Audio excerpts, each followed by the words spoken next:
Episode 111। क्या तुम सच में चाहते हो कोई और औरत मेरे बच्चे की मां बने? आयरा की नफरत।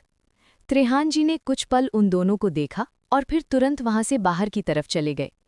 लेकिन तभी अचानक उनके चलते कदम रुक गए। उन्होंने सर घुमा, उस फाइल को देखा और फिर वापस टेबल के पास आकर फाइल को हाथ में उठाकर रूम से बाहर निकल गए।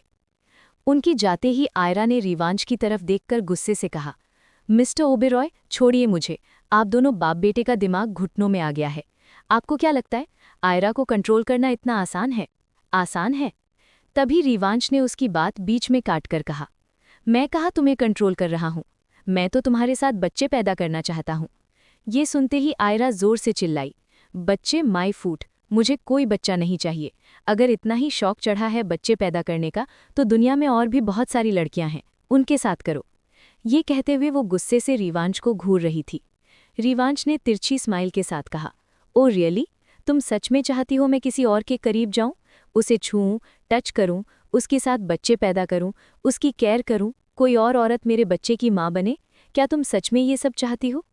ये कहते हुए रिवांश का चेहरा काफी सीरियस हो गया। आयरा एक पल के लिए एकदम से शांत हो गई। पता नहीं क्यों, लेकिन किसी दूसरी लड़की के करीब जाने की बात उसे बिल्कुल भी अच्छी नहीं लगी। उसने कुछ पल रुककर गुस्से से कहा, किसी और के करीब जाकर देखो। अगर तुम्हारी टांगे तोड़कर हाथ में न रख दी तो मेरा नाम भी आयरा गोयनका नहीं। आयरा गोयनका नहीं, आयरा ओबेरॉय। रिवांश ने आयरा की बात बीच में काटकर कहा। आयरा ने झट से रिवांश की आंखों में देखा, जिनमें उसे खुद के लिए बहुत अलग फीलिंग नजर आ रही थी। रिवांश जिस तरह उसे देख रहा था, शायद ही उसने पहले कभी किसी और लड़की को देखा होगा। लॉयल्टी रिवांश के खून में थी। कात्यायनी बिरला के जाने के बाद त्रेहान ओबेरॉय ने किसी दूसरी औरत की तरफ आंख उठाकर भी नहीं देखा था। उनकी जिंदगी में सिर्फ कात्यायनी ही पहली और आखिरी लड़की थी, और ऐसा ही रिवांश के साथ था। आयरा उसकी जिंदगी में आने वाली पहली लड़की थी, और अब वो लड़की नहीं, उसकी जान बन गई थी। रिवांश ने हल्का सा अपना चेहरा झुकाया। उसकी नाक आयरा की नाक से टच होने लगी थी, और उसकी गर्म सांसें आयरा के गाल पर पड़ रही थी। आयरा ने धीरे से अपनी आंखें बंद कर ली। उसके दिल की धड़कनें अचानक ही बहुत तेज होकर धड़कने लगी। एक अजीब सा सुकून भरा एहसास उसे रिवांश के करीब होने से हो रहा था। रिवांश आयरा की बंद आंखों को देखते हुए अपनी मैग्नेटिक आवाज में बोला, व्हाट हैपन जानी? तुमने ही तो कहा था मैं किसी और लड़की के साथ बच्चे पैदा करूं, और अब तुम खुद ही अपनी बात से मुकर रही हो। तुम्हें खुद को नहीं पता है कि तुम्हें एक्चुअल में चाहिए क्या? तुम्हारा दिमाग कुछ और कहता है और दिल कुछ और। दिल और दिमाग की लड़ाई में जीतता वही है जिसके कंट्रोल किसी और के पास हो। तुम्हारा दिल दिमाग मेरे कंट्रोल में है। तुम एक्सेप्ट करो या ना करो, तुम पर मेरा इफेक्ट पड़ता है, और वो भी इतना कि मेरे एक टच से तुम मोम की तरह पिघल जाती हो। ये कहते हुए उसकी उंगलियां आयरा की कमर पर पैटर्न बना रही थी। आयरा ने धीरे से रिवांश की शर्ट को अपनी मुट्ठियों में भर लिया। उसका टच सच में उसे इफेक्ट कर रहा था। लेकिन तभी अचानक आयरा के माइंड में अपने पिछले जन्म से लेकर अब तक की यादें एक एक करके सामने आने लगी। अपने पिछले जन्म से लेकर अब तक उसे सिर्फ सेल्फिश लोग मिले थे, जिन्होंने उसका फायदा उठाया और फिर छोड़ दिया। अलीशा को धोखे से मार दिया था, और आयरा की भी मौत हो चुकी थी। आयरा को मारने वाले उसके खुद के अपने थे। एक बार फिर वो अपनेपन के इस जाल में फंसकर खुद को बर्बाद करना नहीं चाहती थी।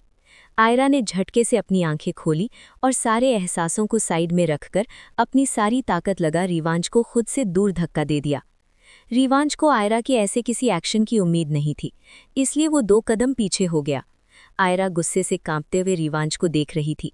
उसने उसकी तरफ उंगली पॉइंट करके गुस्से के साथ कहा, दूर रहो मुझसे। ये प्यार मोहब्बत इफेक्ट की बातें किसी और के साथ करना, आयरा के साथ नहीं।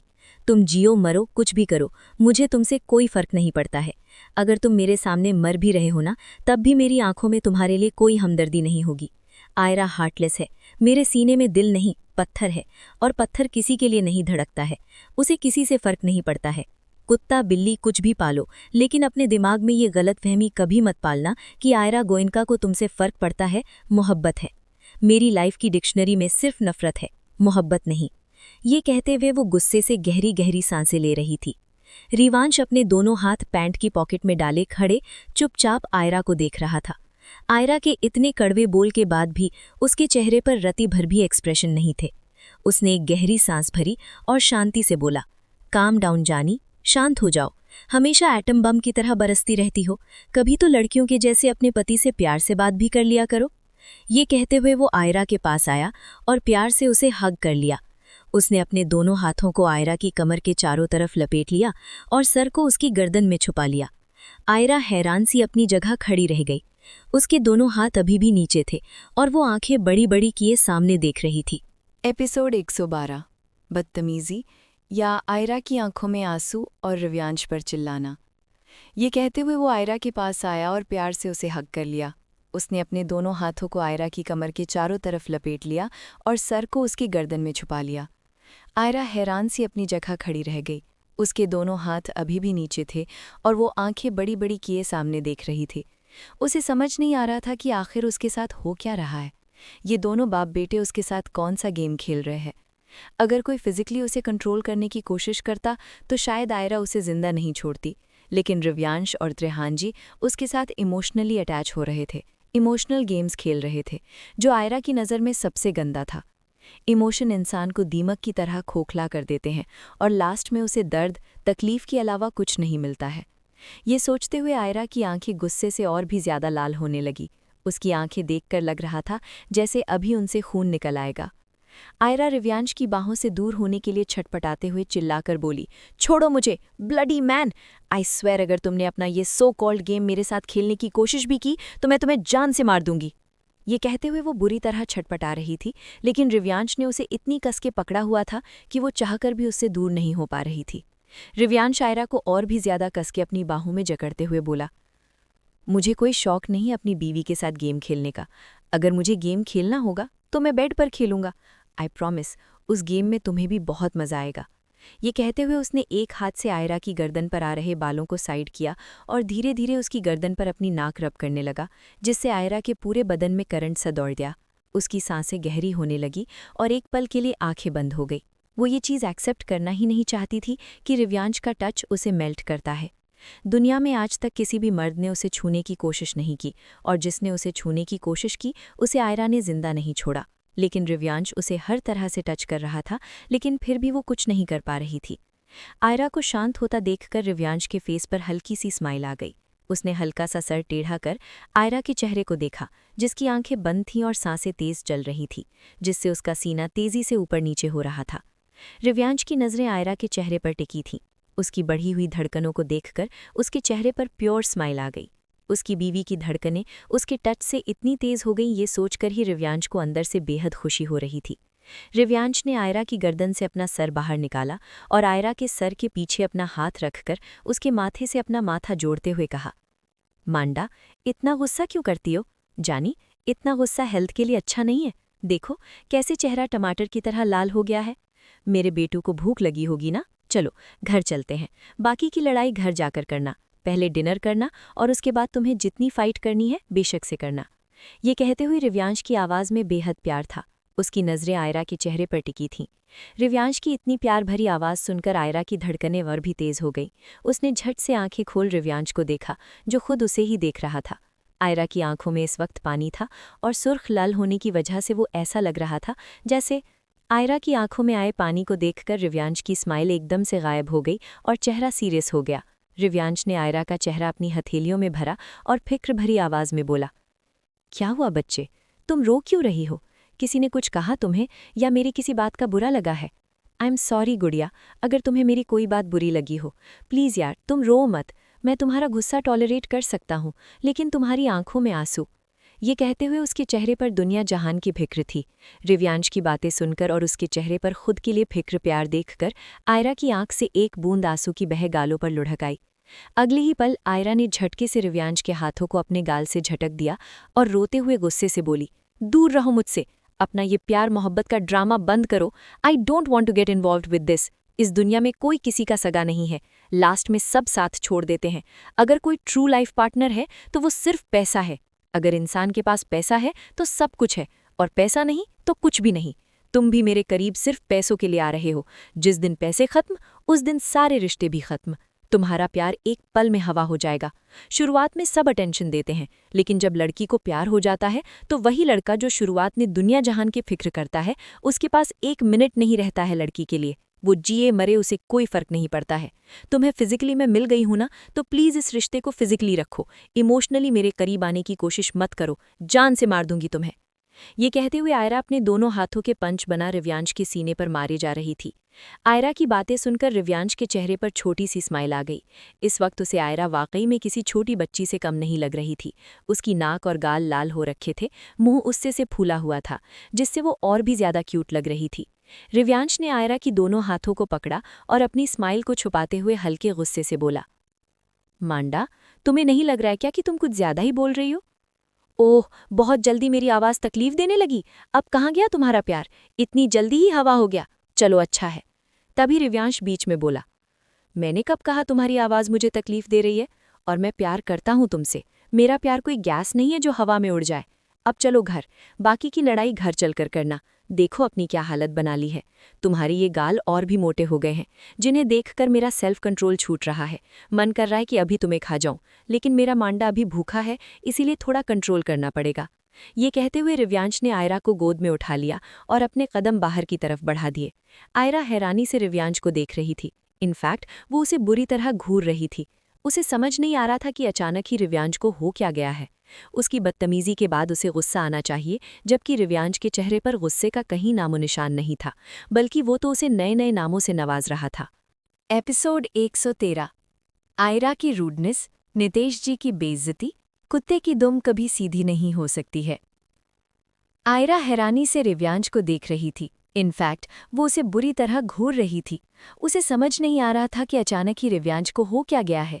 उसकी बदतमीजी के बाद उसे गुस्सा आना चाहिए, जबकि रिव्यांश के चेहरे पर गुस्से का कहीं नामो निशान नहीं था, बल्कि वो तो उसे नए नए नामों के साथ नवाज रहा था। आयरा रिव्यांश को घूरते हुए बोली, मेरा नाम आयरा है, तुम्हारे लिए बेहतर यही होगा कि तुम मुझे मेरे सामने से बुलाओ। रिव्यांश ने सर झुकाकर आयरा को देखा और सार्कास्टिकली बोला, मेरी छोटी सी वाइस ने बात बात पर धमकी देना कहाँ से सीख लिया? यू नो वॉट, आज तक मेरी किसी राइवल ने भी इतनी वार्निंग्स नहीं दी जितनी तुमने अभी 1 घंटे में दे दी है। रिव्यांश की ये बात सुनकर आयरा एटीट्यूड से बोली, अगर मेरी वार्निंग से प्रॉब्लम है तो डाइवोर्स दे दो मुझे, आई प्रॉमिस, फिर तुम्हें कभी वार्निंग्स नहीं मिलेंगी। उसकी बात सुनकर रिव्यांश के चलते कदम एक पल के लिए रुक गए, लेकिन फिर वो आयरा को लेकर फार्म हाउस से बाहर आया और कार के पास आकर पैसेंजर सीट का डोर ओपन करते हुए बोला, घर चलो, रूम में देता हूं तुम्हें डाइवोर्स अच्छे से। ये कहते हुए उसने आयरा को पैसेंजर सीट पर बैठा दिया।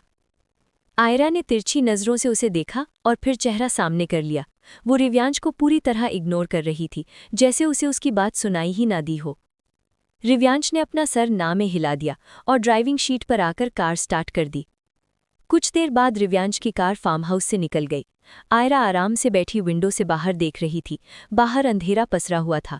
रोड के साइड में लगी स्ट्रीट लाइट से पूरी सड़क पर लाइट थी, जैसे सड़क पर कभी रात हुई ही ना हो, और इसके उलट सड़क पर रहने वाले बेसहारा की जिंदगी में कभी रोशनी होती ही नहीं है। उनके लिए दिन और रात एक जैसे ही रहते हैं। रिव्यांश ने आयरा की तरफ देखा, जो बाहर देखते हुए कुछ सोच रही थी। उसके बालों की लटें चेहरे पर आ रही थी। रिव्यांश ने अपने हाथ आगे बढ़ा, आयरा का हाथ अपने हाथ में ले लिया। आयरा ने झट से सर घुमा अपने हाथ को देखा, जिसे रिव्यांश ने पकड़ा हुआ था। आयरा ने बिना किसी एक्सप्रेशन के झटके से अपना हाथ रिव्यांश से छुड़ा लिया और ऑर्डर देने वाली टोन में बोली, मुझे हॉस्पिटल ड्रॉप कर दो, मेरी मॉम मेरा वेट कर रही हैं। रिव्यांश ने एक नज़र अपने खाली हाथ को देखा और फिर आयरा की एक तरफ देखकर बोला, पहले घर चलकर थोड़ा रेस्ट कर लो, उसके बाद हम हॉस्पिटल चलेंगे। आयरा तुरंत बोली, हम? रिव्यांश बिना किसी एक्सप्रेशन के बोला, यस, तुम्हारी मॉम मेरी भी कुछ लगती है, इसलिए मैं भी तुम्हारे साथ उनका ख्याल रखूंगा। ये सुनकर आयरा एक भौं उठाकर बोली, वो सिर्फ मेरी मॉम है, तुम्हारी कुछ नहीं लगती हैं वो। अगर ख्याल रखना है तो अपने डैड का रखो, मुझे अब और बहस नहीं करनी है, इसलिए मेहरबानी करके मुझे हॉस्पिटल छोड़ दो। ये कहते हुए उसकी टोन कानों में जहर घुलने वाली थी। रिव्यांश ने गहरी सांस भरी और सामने देखकर ड्राइव करते हुए बोला, तुम्हें जितना कड़वा बोलना है बोल सकती हो, मैं तुम्हें नहीं छोड़ने वाला और ना ही तुम्हें खुद से दूर जाने दूंगा। मरते दम तक तुम्हारे साथ रहूंगा। ये कहते हुए उसने कार को हॉस्पिटल की तरफ टर्न ले लिया। आयरा ने रिव्यांश का देखा, लेकिन कहा कुछ नहीं। वो ऐसे रिएक्ट कर रही थी जैसे उसे रिव्यांश की बात सुनाई ही ना दी हो। कुछ देर बाद रिव्यांश ने कार को हॉस्पिटल के बाहर रोका। आयरा बिना रिव्यांश की तरफ देखे सीधी कार से बाहर निकली और हॉस्पिटल के अंदर चली गई। रिव्यांश ड्राइविंग सीट पर बैठा आयरा को जाते देख रहा था। उसके फेस एक्सप्रेशन अचानक ही चेंज हो गए और स्टीयरिंग पर पकड़ मजबूत होने लगी। रिव्यांश ने सर उठा, 2-3 गहरी सांस भरी और फिर कार से बाहर निकल हॉस्पिटल के अंदर चला गया। उसका नेचर ऐसा नहीं था कि वो किसी की सुन ले, लेकिन वो आयरा की बातें सुन भी रहा था और बर्दाश्त भी कर रहा था। इधर आयरा जैसे ही अंदर आई तभी अचानक वो किसी से टकला गई और कुछ फाइल्स उसके सामने आ गिरी। आयरा ने नजरें झुका उन फाइल्स को देखा और फिर सामने देखा, जहां नितेश जी खुद उसे ही देख रहे थे। आयरा को देखते ही नितेश जी धीमी सी आवाज में बोले, आयरा बेटा, इतनी रात को तुम यहाँ? मैं था हॉस्पिटल में तुम्हारी मॉम का ध्यान रखने के लिए। तुम घर पर रेस्ट कर सकती हो। ट्रस्ट मी, मैं कुछ नहीं होने दूंगा अंशिका को। उनकी प्याल भरी बातें सुनकर आयरा के फेस पर सार्कास्टिकली स्माइल आ गई। वो हंसते हुए बोली, मैं तो यहाँ अपनी मॉम से मिलने आई थी और मॉम की जगह कुत्ते का दर्शन हो गया, जिसकी दुम कभी सीधी नहीं हो सकती है। इतनी बेइज्जती के बाद तो लोग नजरें नहीं मिला पाते हैं और आप मुझे खुद पर ट्रस्ट करने का बोल रहे हैं। नितेश जी की बात सुनकर नितेश जी के दिल में टीस सी उठी। उन्होंने अपने इमोशन को कंट्रोल करके हिम्मत के साथ कहा, I am sorry Ayra for everything. बेटा, मुझे एक मौका दो। आई प्रॉमिस, मैं तुम्हारा ट्रस्ट कभी नहीं तोड़ूंगा। मैं सच में बदल गया हूँ। मुझे रिश्तों की अहमियत समझ आ गई है। ये सुनते ही आयरा ने नितेश जी की तरफ देखकर हंसते हुए कहा, आपको क्या लगता है मिस्टर गोयनका, एक बार विश्वास टूटने के बाद इतना आसान होता है फिर से किसी पर विश्वास करना? यू नो वॉट, गलत आदमी पर किया गया विश्वास इंसान को सबसे ज्यादा तकलीफ देता है। ट्रस्ट बोलने में छोटा सा वर्ड है, लेकिन इसके पीछे इतनी बड़ी पावर है कि ये इंसान को पल भर में खत्म कर देता है। उसकी बात सुनकर नितेश जी का सर शर्म से झुक गया। उन्हें अंदर ही अंदर बहुत ज्यादा पछतावा हो रहा था। उनकी आंखें आंसुओं से डगमगा गईं और नजरें धुंधली हो गईं। वो एकटक फ्लोर पर दिख रही खुद को परछाई को देख रहे थे। वहीं दूर खड़े महेश जी चुपचाप आयरा को देख रहे थे। महेश जी को जब पता चला कि अंशिका जी हॉस्पिटल में एडमिट है तो वो उनसे मिलने के लिए हॉस्पिटल आए थे। अभी उन्हें आए 2 मिनट ही हुए थे कि सामने का नज़ारा देखकर उनके कदम वहीं गेट पर ही रुक गए। आयरा की बातें सुनकर महेश जी के चेहरे पर दर्द भरी स्माइल आ गई। वो आयरा के पास आए और प्यार से उसके सर पर हाथ फेरते हुए बोले, सही कहा बेटे तुमने। हम इंसानों को बचपन से सिखाया जाता है अपनों पर भरोसा करो, लेकिन आज तक किसी ने ये नहीं बताया कि सबसे गहरे वार भी अपने ही करते हैं। ये कहते हुए उन्होंने नितेश जी की तरफ देखा। महेश जी की आवाज़ सुनकर नितेश जी ने झट से महेश जी की तरफ देखा, जिनकी आंखों में नितेश जी के लिए बेशुमार नफरत थी। एक दिन वो था जब इन आंखों में नितेश जी को खुद के लिए विश्वास, प्यार, इज्जत आती थी, और आज वक्त इतना बदल गया कि महेश जी की आंखों में नफरत के अलावा कुछ नहीं था। वक्त सबसे बड़ी चीज है। कब किसका बदल जाए किसी को पता नहीं चलता है। मिट्टी के बने इंसान को घमंड किस बात का? वक्त खुद एक जगह नहीं ठहरता है और लोग वक्त को अपना मानकर घमंड कर बैठते हैं। वक्त किसी का सगा नहीं होता है। जब कर्म वापस लौटने शुरू होते हैं तो वक्त को भी उसकी औकात दिखा देता है, जैसे नितेश जी के साथ हो रहा था। सब कुछ होकर भी आज उनके पास कुछ नहीं था, न बीवी, न बेटा, न बेटी, न दोस्त और न फैमिली। एक सिंगल इंसान नहीं था जो उनके साथ खड़ा था। सबकी नज़रों में उन्हें खुद के लिए सिर्फ नफरत ही नजर आ रही थी। 25 साल उन्होंने अंशिका जी को तकलीफ दी थी, उन्हें अपनी पैर की जूती समझी, धोखा दिया, उन्हें तकलीफ दी, मारपीट की। इन सब का रिटर्न तो नितेश जी को भुगतना ही था।